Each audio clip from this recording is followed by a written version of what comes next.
1. Pencarian akan kesetiaan. Kita tidak dipanggil untuk menciptakan pelayanan bagi gereja-gereja yang statis dan yang merasa puas pada keadaannya sekarang di tengah-tengah jutaan pemenang lainnya. Kita dipanggil untuk menciptakan pelayanan yang akan terus membuat gereja-gereja yang bertumbuh tetap bertumbuh, dan gereja-gereja yang tidak bertumbuh mulai pada taraf pertumbuhan yang pesat. Donald A. McGrathran. Udara dingin yang basah pada musim semi menerpa wajah saya ketika saya berjalan pada jalanan untuk mobil di kompleks bangunan gereja yang terbuat dari beton. Kurang dari 50 langkah pendek dari pastori, gereja yang memiliki ciri-ciri tempat parkir yang terbuat dari batu-batu kerikil yang cukup untuk melindungi dari lumpur yang diakibatkan dari hujan gerimis yang tak henti-hentinya. Selama beberapa bulan pertama saya menjadi gembala di gereja kecil ini, saya menemukan bahwa jemaat telah mengumpulkan uang yang cukup untuk membuat tempat parkir yang terbuat dari campuran aspal dan batu kerikil beberapa tahun sebelumnya. Meskipun demikian, setiap kali uang sudah ada di tangan, sejumlah tagihan jatuh tempo, dan majelis memutuskan memakai uang tersebut untuk membayar tagihan daripada digunakan untuk mengaspal tempat parkir tersebut. Uang yang tersisa hanya cukup untuk membuat tempat parkir yang terbuat dari batu-batu kerikil. Walaupun hal itu sudah lebih baik daripada tidak, air tetap menggenang di beberapa tempat dan beberapa anggota jemaat yang datang di hari Minggu terkena cipratan air yang berasal dari genangan-genangan air tersebut. Berkisar dari 15 mobil diparkir di tempat parkir itu setiap minggu pagi dalam keadaan yang normal. Walaupun saya masih baru menjabat di sana, saya dapat mengatakan bahwa siapa yang tidak hadir di gereja itu dapat dilihat dari mobil-mobil yang ada di tempat parkir. Mobil yang baru menjadi tanda ada pengunjung baru, tetapi itu tidak sering terjadi. Meskipun ada tamu-tamu yang datang, mereka tidak mau kembali lagi. Ketika saya merogoh saku untuk mencari kunci pintu utama gereja, saya menoleh sekilas kepada jalanan mobil yang menggabungkan antara gereja dengan pastori. Sebuah pemandangan taman dengan pohon cemara yang tinggi membuat bayangan pada hamparan rumput luas yang mengelilingi gereja dan pastori. Semak-semak tanaman murbe liar menaungi batas kepemilikan di bagian utara, sementara jalanan merupakan batas di sebelah timur dan selatan. Kurang dari 3 blok jauhnya, terdapat salah satu jalan raya lintas kota. Letaknya cukup jauh untuk tidak membuat kebisingan lalu lintas, tetapi cukup dekat sebagai jalan masuk menuju gereja. Istri dan anak-anak saya senang dengan pastori bertingkat 2 tersebut. Dengan luasnya yang mendekati 3.000 kaki persegi, memberikan semua ruangan yang kami butuhkan. Kami tinggal di lantai utama, dan anak-anak kami menggunakan lantai bawah tanah sebagai tempat bermain yang sangat luas. Tungku perapian di ruang tamu yang luas mengusir udara dingin pada sore yang sedang hujan. Ini merupakan rumah ketiga kami dalam kurun waktu 4 tahun ini, dan yang terindah yang pernah kami tempati sampai hari itu. Setiap hari kami menghitung berkat-berkat yang kami terima karena kami tidak mungkin dapat membeli rumah seluas itu dengan biaya sendiri. Setelah menyalakan lampu di serambi gereja, saya berjalan menuju ruang aula di dekat ruangan-ruangan sekolah minggu. Ruangan gereja untuk pendidikan biasa menampung hampir 100 anak untuk berpartisipasi di sekolah minggu, di samping ruangan-ruangan tambahan bagi pemuda dan kelas-kelas orang dewasa. Tetapi hanya 2 kelas yang digunakan setiap minggu, satu untuk orang dewasa dan satunya untuk anak-anak. Kelas anak-anak hanya terdiri dari 2 orang anak, keduanya adalah anak-anak saya.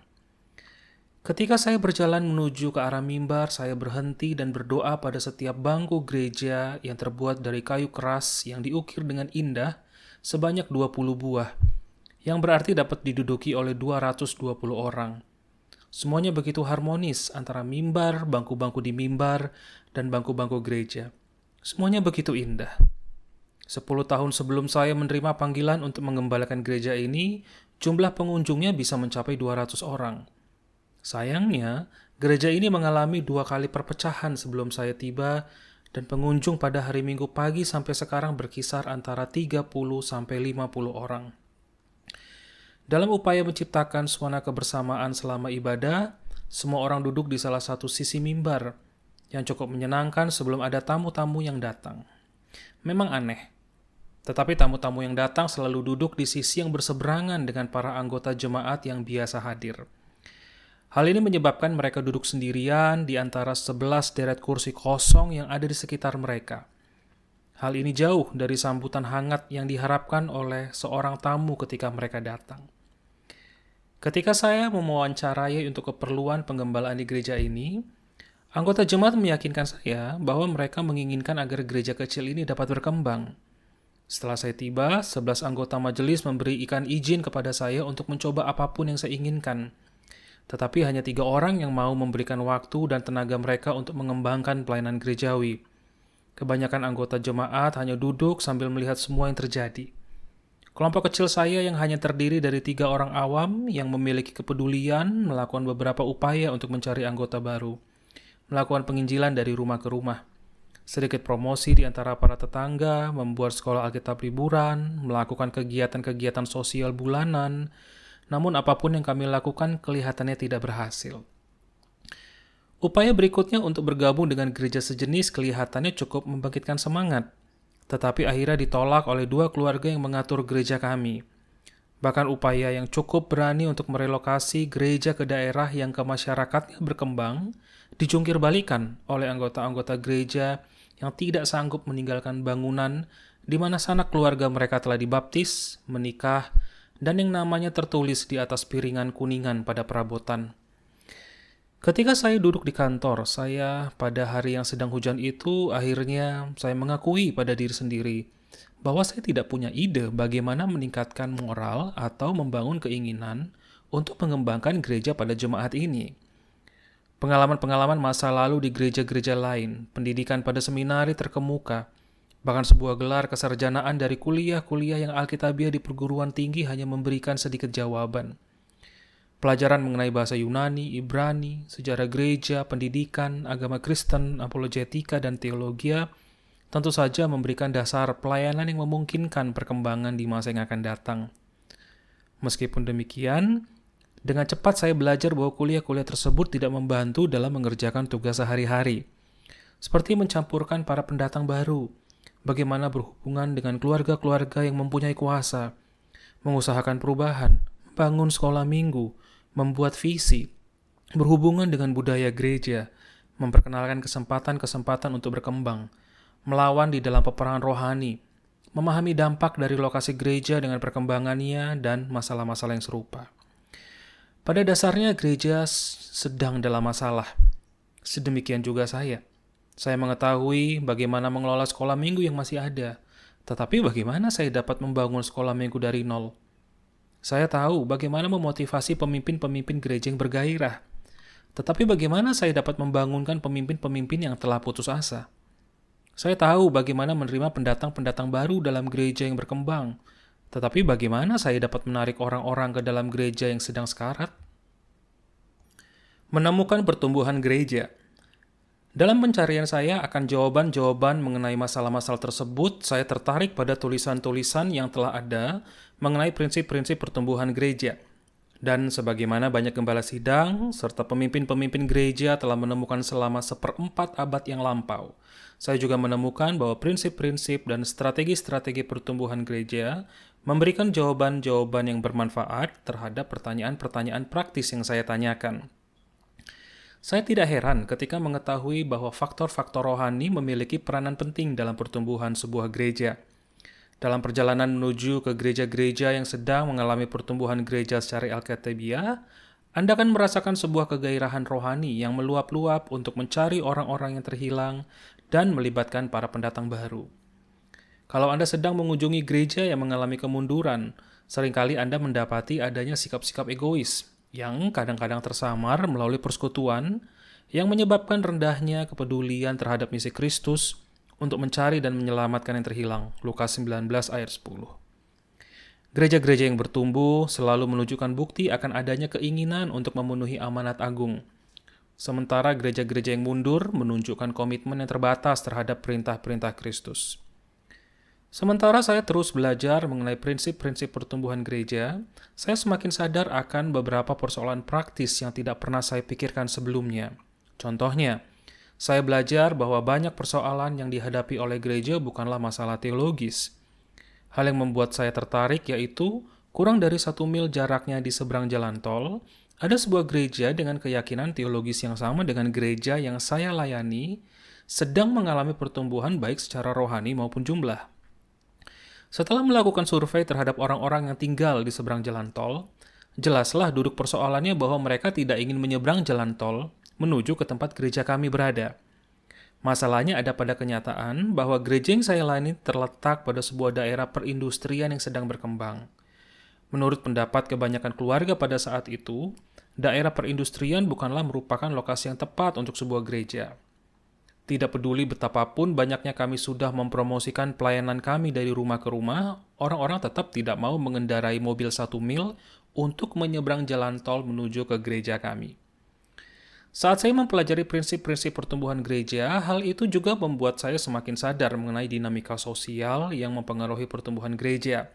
Sebagai contoh, saya menemukan bahwa gereja saya menjadi tertutup dari masyarakat, dan hal yang mendorong adanya ketertutupan tersebut bukan terletak pada amanat agung, tetapi pada keinginan untuk melindungi diri sendiri dari kerugian-kerugian selanjutnya.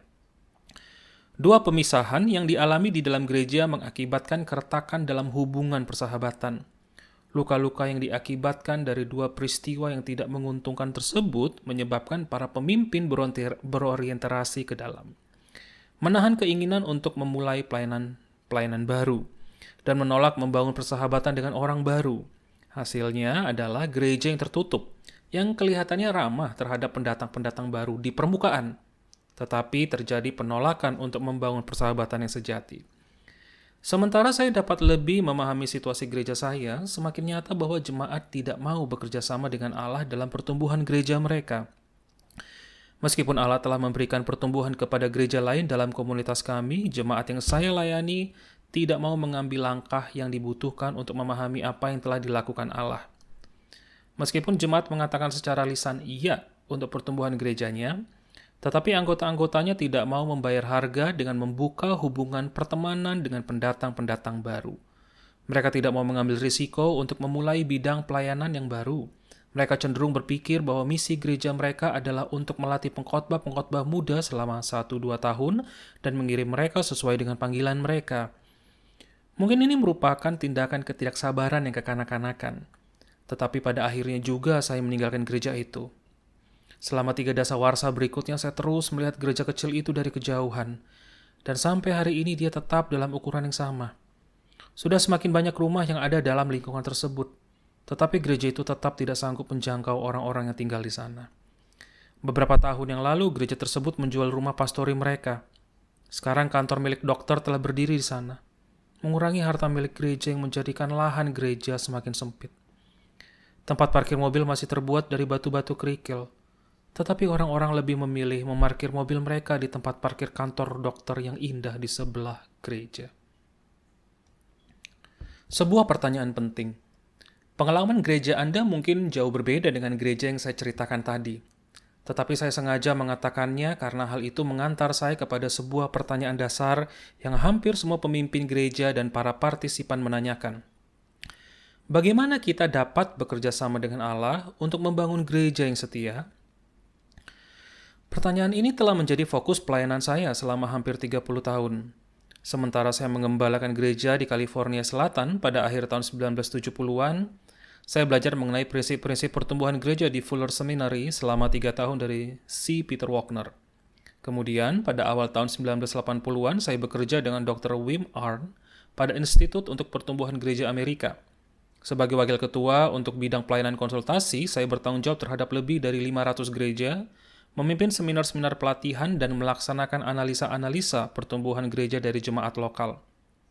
Pengalaman bekerja purna waktu sebagai konsultan pertumbuhan gereja terhadap berbagai denominasi merupakan pengalaman yang sangat berharga bagi saya untuk memahami tentang bagaimana Allah membangun gereja yang setia. Pada tahun 1986, saya menerima undangan untuk menjadi profesor dari pelayanan dan kepemimpinan Kristen di Sekolah Teologi Talbot di Universitas Biola. Posisi ini memberikan kesempatan bagi saya untuk melakukan riset dan memikirkan dasar Alkitabiah dari pertumbuhan gereja. Pada tahun 1987, saya dan istri saya mendirikan pelayanan konsultan Church Growth Network Macintosh. Dan saya terus melakukan pelatihan-pelatihan dan konsultasi mengenai pertumbuhan gereja di seluruh Amerika Serikat dan Kanada. Sampai hari ini saya telah bekerja dengan 55 denominasi dan persatuan-persatuan gereja, memimpin lebih dari 200 seminar mengenai pertumbuhan gereja, dan secara pribadi telah menganalisa 384 gereja yang berbeda. Ketika saya menulis buku ini, telah 28 tahun saya bekerja sebagai partisipan, pengamat, dan peneliti gerakan pertumbuhan gereja di Amerika Serikat. Selama tahun-tahun tersebut dan dari pengalaman saya menyimpulkan bahwa prinsip-prinsip pertumbuhan gereja, teologi, dan teori yang dimengerti dengan benar masih memberikan jawaban-jawaban Alkitabiah tentang bagaimana menumbuhkan gereja yang setia. Kata kuncinya adalah dimengerti dengan benar. Selama bertahun-tahun tersebut, saya telah mendengar dan mendapatkan pertanyaan-pertanyaan mengenai kritik-kritik tentang gerakan pertumbuhan gereja. Dan saya sampai pada kesimpulan bahwa banyak orang yang tidak benar-benar mengerti mengenai apa itu pertumbuhan gereja. Sementara itu, ada kritik-kritik yang benar dan dipikirkan secara matang yang membutuhkan waktu untuk mempelajari prinsip-prinsip Alkitabiah mengenai pertumbuhan gereja. Tapi masih banyak orang mempunyai pandangan keliru tentang konsep ini. Sebuah kesalahpahaman yang umum. Dari sejak awalnya, ide-ide mengenai pertumbuhan gereja telah ditaruh di bawah sebuah mikroskop. Pada dasawasa tahun 1980-an merupakan waktu penemuan, pengajaran, perdebatan, penyesuaian diri, dan klarifikasi mengenai prinsip-prinsip pertumbuhan gereja di Amerika Utara. Pada tahun 1980-an, pengajaran mengenai pertumbuhan gereja mendapat pengakuan sebagai sebuah disiplin yang serius dalam membantu gereja-gereja untuk mencapai efektivitas yang terbesar dalam hal pemuridan. Para gembala sidang, pekerja-pekerja dalam denominasi, dan kaum awam mulai mengerti bahwa pertumbuhan gereja bukanlah permainan angka, seperti yang awalnya mereka pikirkan, tetapi merupakan proses yang bertujuan untuk memenangkan jiwa untuk Kristus, menerima mereka ke dalam gereja lokal, dan memperlengkapi mereka untuk pelayanan. Selama tahun 1990-an, sejumlah spesialisasi bagian-bagian mulai diletakkan di bawah bendera besar dari pertumbuhan gereja. Ini meliputi pendirian gereja, kelompok-kelompok sel, model-model mega church, doa, peperangan rohani, pelajaran-pelajaran generasional, manajemen konflik, agen-agen perubahan, perencanaan jangka panjang, dan pengumpulan uang. Sementara sebagian bidang pelayanan ini sedikit banyak cocok dengan prinsip-prinsip dan teori pertumbuhan gereja, mereka menunjukkan pergeseran yang tidak kentara dari fokus yang jelas mengenai prinsip-prinsip Alkitabiah pertumbuhan gereja yang mendasar.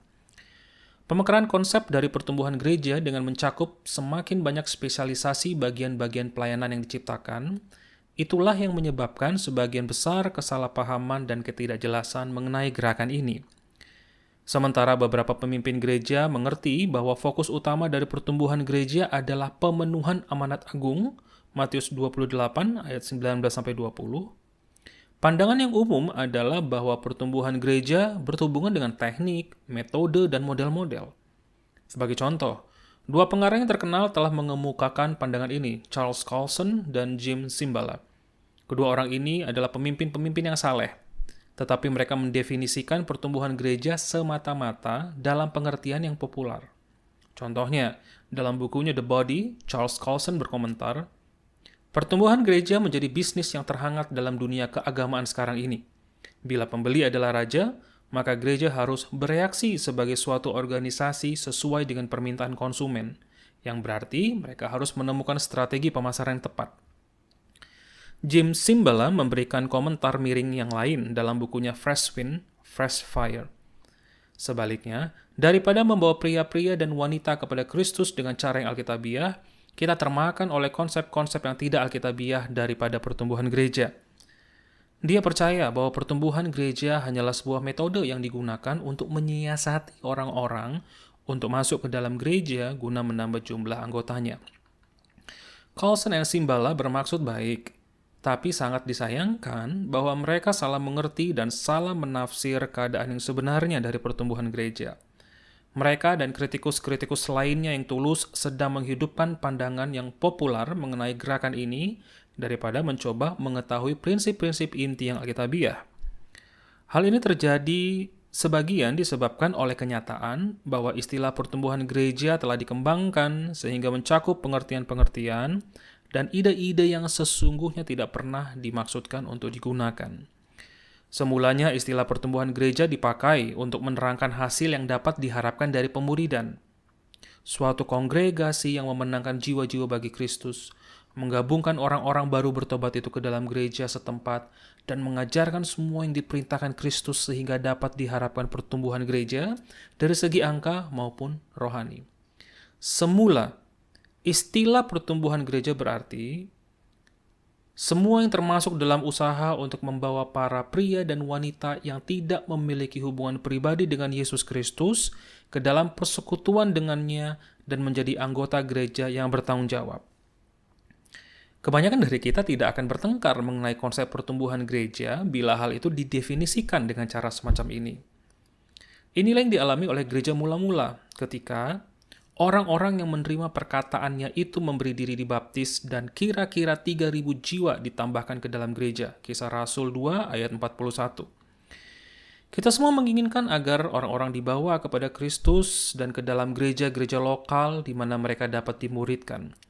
Tetapi seperti yang dikatakan oleh Ralph Winter, pendiri dari Pusat untuk Misi Dunia di Amerika Serikat beberapa tahun yang lalu, sama seperti hal-hal lainnya, istilah pertumbuhan gereja dapat dibajak dan terbang ke tujuan yang tidak dimaksudkan. Hal ini telah banyak terjadi. Sebuah contoh mengenai apa yang telah terjadi dengan istilah pertumbuhan gereja dapat diilustrasikan dengan yang telah terjadi dengan nama Kleenex dan Xerox. Kleenex dan Xerox adalah nama merek tertentu dari tisu wajah dan mesin fotokopi. Meskipun demikian, kedua kata tersebut telah dipopulerkan atau dibajak untuk menunjukkan semua tisu dan mesin fotokopi. Saat ini seseorang mengambil Kleenex dari kotak tisu Scottish dan membuat Xerox pada mesin kopi Canon. Dengan cara yang sama, beberapa pendekatan untuk pelayanan gereja diberi label pertumbuhan gereja, meskipun hal itu tidak cocok dalam pengertian yang asli dari istilah tersebut. Jadi tujuan saya dalam buku ini adalah mengembalikan konsep pertumbuhan gereja yang lebih alkitabiah. Menjadi gereja yang setia. Dalam sejumlah konferensi saya telah menanyai gembala-gembala sidang dan pemimpin-pemimpin gereja untuk menjawab 3 pertanyaan. Apakah Anda menginginkan gereja Anda menurun? Apakah Anda menghendaki gereja Anda tetap stabil atau datar? Apakah Anda menginginkan gereja Anda bertumbuh? Seperti yang Anda duga, mereka semua berkata bahwa mereka menginginkan gerejanya mengalami pertumbuhan. Dalam kenyataannya, saya tidak pernah menemukan seorang pun yang menginginkan gerejanya menurun atau datar-datar saja. Bayangkan kalau kita menanyai Yesus 3 pertanyaan ini. Menurut Anda, apa yang akan dikatakannya? Baiklah, dia telah menjawabnya dengan menyatakan, "Aku akan mendirikan jemaatku dan alam maut tidak akan menguasainya." Matius 16 ayat 18. Yesus Kristus tidak menderita dan mati di Kalvari untuk mendirikan gereja yang tidak berdaya dan menurun. Tetapi dia dalam kedaulatannya berjanji bahwa gerejanya akan bertumbuh. Kita semua menginginkan gereja kita mengalami pertumbuhan-pertumbuhan secara alkitabiah. Ketika kita bekerja sama dengan prinsip-prinsip Allah yang memberikan hidup bagi pertumbuhan, hal itu dapat terjadi. Ada pengharapan untuk gereja Anda. Inilah kira-kira isi dari buku ini. Belajar bekerja sama dengan Allah untuk membangun gereja yang setia. Apakah gereja yang setia itu? Gereja yang setia adalah sesuatu yang loyal kepada Allah dan pekerjaannya di dunia. Sumber kesetiaan gereja berasal dari sifat hakiki dari Allah sendiri. Musa menyatakan dalam Ulangan 32 ayat 4, "Gunung batu yang pekerjaannya sempurna karena segala jalannya adil, Allah yang setia, dengan tiada kecurangan, adil dan benar Dia." Pemazmur berkata dalam Mazmur 36 ayat 6, "Ya Tuhan, kasih-Mu sampai ke langit, setiamu ke awan." Allah kita yang setia sungguh dapat dipercaya, loyal, dan dapat diandalkan. Kita dapat mempercayainya karena Dia dapat disandari sepenuhnya. Itulah sifatnya untuk setia. Kesetiaan Allah kepada umatnya tidak tergantung pada kondisi, tetapi Ia juga merindukan kesetiaan sebagai balasan di dalam hubungan kita dengannya. Kristus, kepala gereja, memberi teladan kesetiaan melalui ketaatan terhadap Bapanya. Dalam Ibrani 3 ayat 2 dan ayat 6, versi BIS, Bahasa Indonesia Sehari-Hari, Ia setia kepada Allah yang sudah memilih Dia untuk pekerjaan itu. Seperti juga Musa dahulu setia menunaikan tugasnya di rumah Allah, Kristus setia sebagai anak yang bertanggung jawab atas rumah Allah. Kita inilah rumah Allah. Itulah sebabnya tidak heran jika Paulus menuliskan dalam 1 Korintus 4 ayat 2 versi bis. Kutipan, yang pertama-tama dituntut dari pelayan yang demikian adalah bahwa ia setia kepada tuannya. Kutip tutup. Karena Kristus adalah kepala gereja, tubuhnya harus mencerminkan sifat yang setia. Unsur yang utama dari kesetiaan adalah ketaatan kepada perintah-perintah Allah. Sebagaimana pemazmur menulis dalam Mazmur 119 ayat 30 bis. Aku telah memilih untuk taat, perintahmu selalu kuingat-ingat. Yesus mengatakannya dengan jelas dalam Lukas 6 ayat 46. Mengapa kamu berseru kepadaku Tuhan, Tuhan, padahal kamu tidak melakukan apa yang aku katakan? Program gereja, anggaran, kehadiran dalam ibadah, atau sekumpulan aspek yang lain bukanlah suatu indikator utama dari kesetiaan. Indikator utama adalah ketaatan gereja terhadap perintah-perintah Allah dan terhadap tujuannya di bumi. Sementara ada kemungkinan bagi sebuah gereja untuk setia dan tidak mengalami pertumbuhan secara jumlah, gereja tersebut harus terus menunjukkan keinginan yang kuat untuk pertumbuhan tersebut.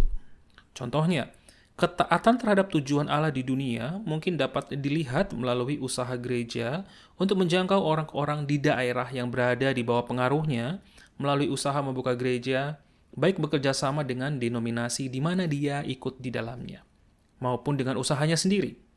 Sebuah gereja yang tidak dapat menunjukkan ketaatan yang jelas terhadap rencana Allah bagi dunia dapat disebut tidak setia. Tidak peduli bagaimanapun efektifnya pelayanan mereka kelihatannya. Tentu saja, sebuah gereja yang bertumbuh secara jumlah juga dapat menjadi gereja yang tidak setia bila tidak melaksanakan pekerjaan Allah di dunia. Contohnya dapat dilihat dari sebuah gereja yang bertumbuh semata-mata karena perpindahan dari gereja-gereja lain, tetapi tidak memiliki usaha yang nyata untuk memenangkan petobat-petobat baru bagi Kristus.